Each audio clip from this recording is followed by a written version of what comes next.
মানুষ যদি দুটো গালি দেয় চুপ করে থাকে, ও তার আমল নামা নিয়ে আল্লাহর সামনে দাঁড়াবে, আর কিয়ামতের মাঠে বহু নেকি ফ্রি ফ্রি পাওয়া যাবে। এটা কি জানেন?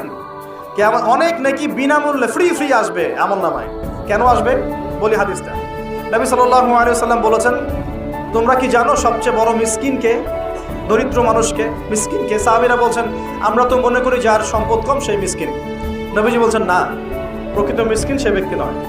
প্রকৃত মিসকিন সে ব্যক্তি যে কিয়ামতের মাঠে উঠবে উহুদ পাহাড়ের সমান নেকি নিয়ে উঠবে। উহুদ পাহাড় দেখেছেন তো? বিশাল পাহাড়। উহুদ পাহাড়ের সমান নেকি নিয়ে উঠবে। নামাজের নেকি, যাকাতের নেকি, হজের নেকি, ওমরার নেকি, বিভিন্ন নেকি। কিন্তু দেখবে সামনে বহু মানুষ দাঁড়িয়ে আছে। কেন দাঁড়িয়ে আছে? কারো কাছ থেকে টাকা নিয়েছে, টাকা শোধ করে নাই, কাউকে গালি দিয়েছে, কাউকে অন্যায়ভাবে অপবাদ দিয়েছে, কাউকে আঘাত করেছে, কারো উপর জুলুম করেছে ইত্যাদি। বিভিন্ন রকম মানুষের সাথে জড়িত পাপ ছিল।